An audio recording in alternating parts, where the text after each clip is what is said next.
leather yellow, the red leather yellow. I can't do it even twice. Mama, can I please do my video? Please. Floating away, floating away,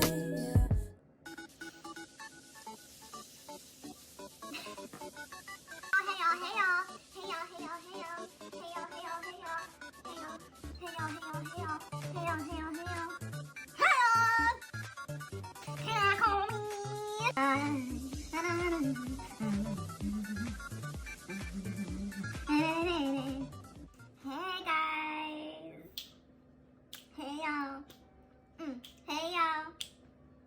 How you doing today? How you doing today? I am doing amazing. I hope that you are doing amazing, and that because you're doing amazing, you decided to click on this video and you were like, let's be more amazing. Nah. It's Ani here, back with another freaking video. As you can see, we got a little change in style here, okay? Curls is out because the sun is out. You feel what I'm saying? But curls are about to go back away into some braids because look at this. You can't see it right now, but when I get close. Nah. You see this? You see how it, you see that?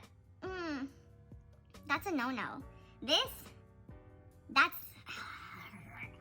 a no-no. So, that is why I'm gonna put my hair back in the video. But anyway, if you're new here, welcome to my channel. Please subscribe so you can't miss anything that I post on this channel, and so that you can join me on this journey of long hair don't freaking care. So, I am just here to talk to you guys about the winter months. Now, the winter months, to me, being in California, the winter months start in August, okay?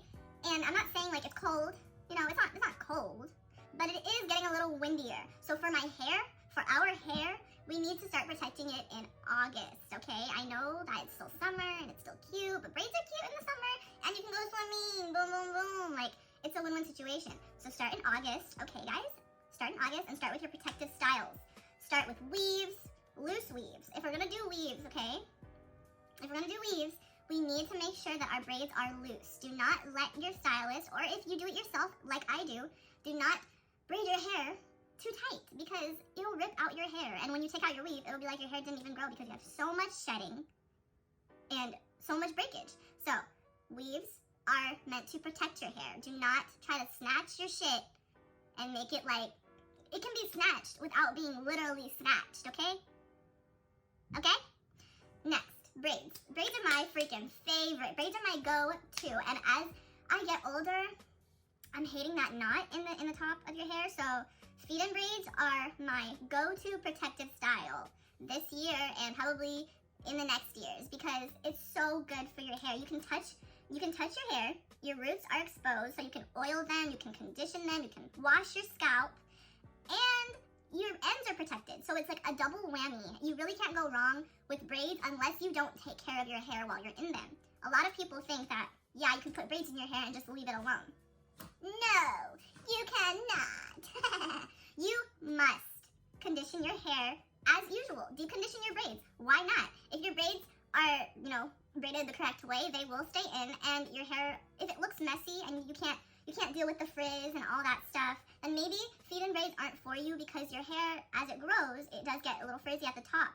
For me, I like that look because it looks more natural and it makes it look like the braids are actually my hair, and nobody really questions like where my hair starts. So it really is a your preference type of thing. If you can deal with the messiness after like a month, because if not, it's gonna get messy right away. It's after a month, after laying on your hair and stuff. If you can deal with that, then do feed-in braids. If you can't, start the knot at the top, but I beg you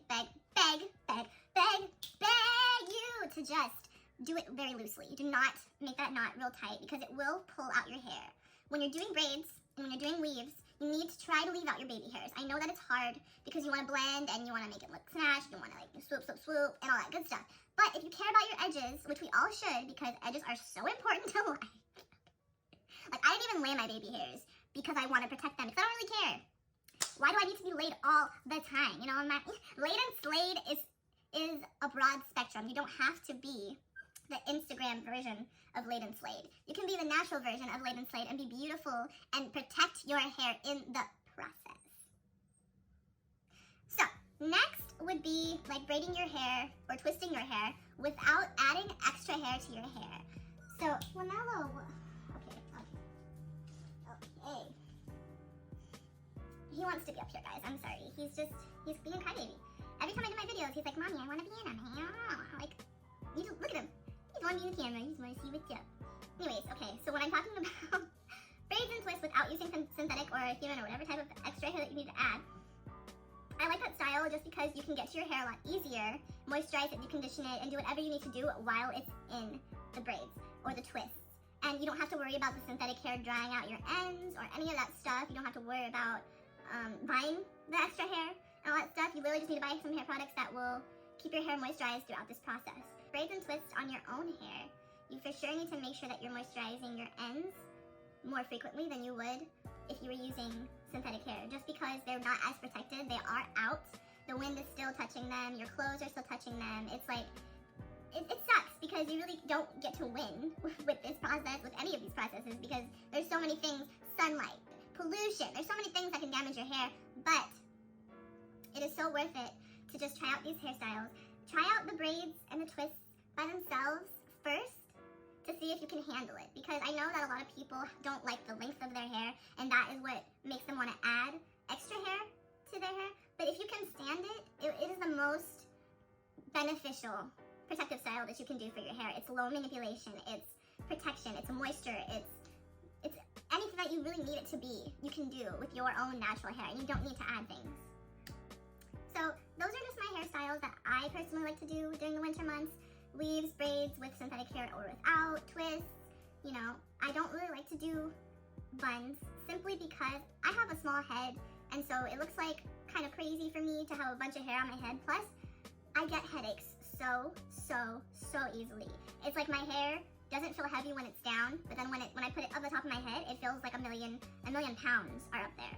So I would stay away from the whole buns and the messy buns or the tight buns just because they pull your edges, number one. They pull your roots, that's a lot of tension, and the scrunchies that you use are very important. If you're gonna do the whole bun thing and try to keep that as a protective style, you really need to invest in some quality scrunchies that are not going to dry out or pull out your hair. Another hairstyle that I like to do is two braids, just one right here and one right here, you know, straight back or to the side or whatever, and just, you know, sometimes I like to twist my hair up into a bun, so it's two braids and a bun, so that my ends are very protected and secure. It's not like, you know, a boring hairstyle or anything. I don't like the halo braid. It's a lot of breakage. Braiding your hair when you French braid and your hair is curly, you take the risk of ripping out your hair as you go along, unless your hair is fully detangled or soaking wet. Both would be preferred, because you don't want to pull out your hair and you don't want to create extra knots. So if you're going to do French braids or any braids that are straight back, make sure that your hair is fully detangled. Even better, if you're gonna just go ahead and braid your hair straight back, go ahead and maybe blow dry it on a cool setting and make it more manageable, just so that you can get it in there, and then don't apply any heat to it after that. You know, a little heat isn't gonna kill your hair, but a lot of heat will kill, slay, traumatize your curls. So for the winter months, starting in August and ending in around April, it starts to get really warm. April is actually like springtime in California. It is a little nippy still, so I would definitely keep your hair protected as long as you can. I know that that's a lot of months. It's like a pregnancy. It's like 9 whole months. But just make your hair your baby, okay? You know how babies need 9 months to grow and develop all the parts they need to? Well, maybe your hair needs to. Try it. Try to protect your hair as much as you can for the winter months and see what your hair looks like in the summer. I guarantee you, it'll be amazing. If your hair is not long, your curls are popping. If your curls aren't popping, then your hair is long. It's like either way, it's a win-win situation. Okay? Also, some more tips for if you're going to keep your hair out. Okay? If you're going to keep your hair out for the winter months, I really don't recommend it. Ew. But if you just can't stand it and you love your curls too much and you want them to pop, double up on your deep conditioning, okay? And when I say double up, I mean like double up on your regular conditioning routine that you already do.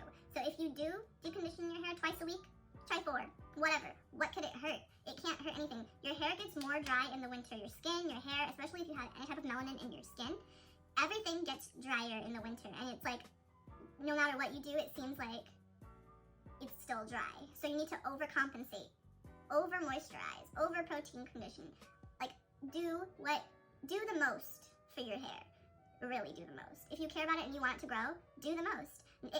Nothing can go wrong from you moisturizing your hair and giving yourself deep conditioning protein treatments at a balanced rate. Nothing can go wrong. I think that I actually have covered all the tips. I just want to come on here and let you guys know what I'm going to be doing during these winter months, so that, you know, when I come back on here and have braids, you're not like, where's the curls at? Where they at? I'm actually going to give you guys a close-up of my hair, because I tried dyed purple, because I was tired of having two different colors of hair. So I tried dyed purple. It came out, I don't know what color. It's like really dark with like kind of some purple in it, but, you know, not really. So this is me trying to protect my hair during the winter months by getting rid of the light color, because it's not gonna help me, okay? It's not gonna help me. When I dyed my hair, I instantly put a freaking protein treatment on it, and then instantly after that, I did a moisturizing treatment so that my hair wouldn't feel the craziness, because I did dye my hair right after I took it out of my faux locks. I did that because you're supposed to dye your hair on dirty hair, and I didn't want to wash my hair and then try to dye it. I feel like it would have been way too stripped, so I'm really glad that I did it this way. I feel like the color is great. Like, I wanted it to be all one color, and honestly, I don't really care what it came out to looking as long as it doesn't fade. You guys saw that in the video before, and if you have any questions about my process or what products that I use for my Twistout, because this is a Twistout. This is literally the only successful Twistout that I've had in a long time. Because I don't do Twistouts because of this. So this part isn't successful, but the rest of it is. And I think if I further my Twistouts and make them and try to create my own technique, it'll work out. So when I finally get a good ass Twistout routine for you guys, I will post it. I am trying to find the best thing for my hair right now because of my two textures. Oh, it is so hard to blend them. That's why I do braid outs, because braid outs are easier to blend than twist outs. But I am on a twist out journey. I have never been able to do them successfully, and I am going to make it work. So stay tuned for that video. Thank you guys so much for watching this video. I really appreciate all the time that you guys spent, you know, going to YouTube, seeing my videos, and like, oh, clicking on it. Like, that's amazing, and I really appreciate you for doing that. And please join me on this freaking hair journey. Give me tips, I'll give you tips. We'll work together. Let's fucking do this.